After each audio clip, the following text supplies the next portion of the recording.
जिस तरीके से उत्तर प्रदेश की सरकार बनारस में प्राचीन मंदिरों को, प्राचीन स्थलों का तोड़ने का काम कर रही है और ये हिंदुत्व की सरकार कहती है अपने आप को, और ये बहुत हिंदुओं के साथ बहुत अपमानजनक वारदात है। उसका हम सब लोग देशव्यापी इसका विरोध कर रहे हैं और हम चाहते हैं इसकी जांच हो।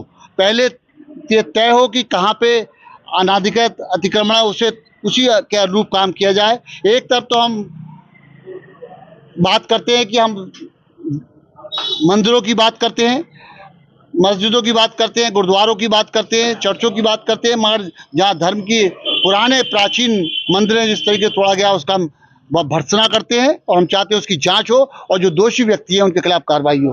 दूसरी, जिस तरीके से ये हिंदुत्व की बात करती है सरकार, हिंदुओं की बात करती है, हिंदुओं की सुरक्षा की बात करती है।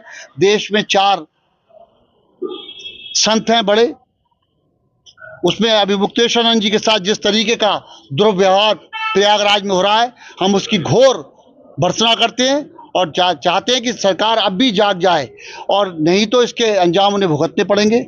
यकीनन जब देश के संतों के साथ इस तरीके का दुर्व्यवहार होगा तो मैं समझता हूँ ये जब ज़्यादा आदमी घमंड में आ जाता है तो ऐसी हरकतें करता है और घमंड बहुत ज़्यादा दिन चलने वाला नहीं है। और मैं चाहता हूं कि इसमें भी सरकार को उनका संतों का सम्मान करना चाहिए, उनको बुला के उनका आदर करे, उनकी बात को सुने, क्योंकि देश ने चुना है उन्हें, देश के धार्मिक संत हैं, तो उनका अपमान किसी भी कीमत पे बर्दाश्त नहीं किया जा सकता। आपने ज्ञापन किसे दिया, किसके नाम दिया? ये ज्ञापन जिलाधिकारी महोदय को दिया है, महामहिम राष्ट्रपति जी को संबोधित है ज्ञापन, और मुझे पूरा विश्वास है कि इसके अनुरूप कार्य होगा और जो सरकार सत्ता के नशे में चूर है वो यकीनन अपने अंदर बदलाव लाएगी और जो सही है, जो धर्म के अनुरूप कार्य है या जो संविधान के अनुरूप कार्य है उसको जरूर पूरा करने का काम करेंगे।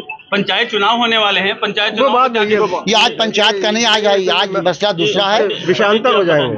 आप बताएं थोड़ा सा क्या बता दिया है। जिस तरह से हमारी पुरातन धरोहर को और जो ध्वस्तीकरण की कार्रवाई चल रही है ये बेहद निंदनीय है और इसका खामियाजा ये सरकार भुगतेगी। संतों का अपमान ये सरकार भुगतेगी।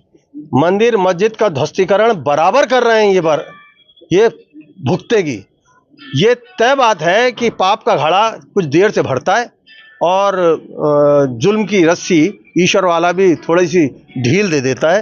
ये रस्सी ढील दी हुई है, अंतत्वगत्वा होना यह है कि एकदम रस्सी खींच ली जाएगी। ये ईश्वर, हम तो ईश्वर से ये प्रार्थना करते हैं कि इनको सद्बुद्धि दे, भाजपा को सद्बुद्धि दे, इनके नेताओं को सद्बुद्धि दे। ये जो भारतीय संस्कृति, भारतीय जो परंपराएं हैं और भारतीय जो हमारा जो संतों का एक आधिपत्य है, धर्म का ध्वजा धारण किए हुए, उनको सबको ये ध्वस्त करने में लगे हुए हैं।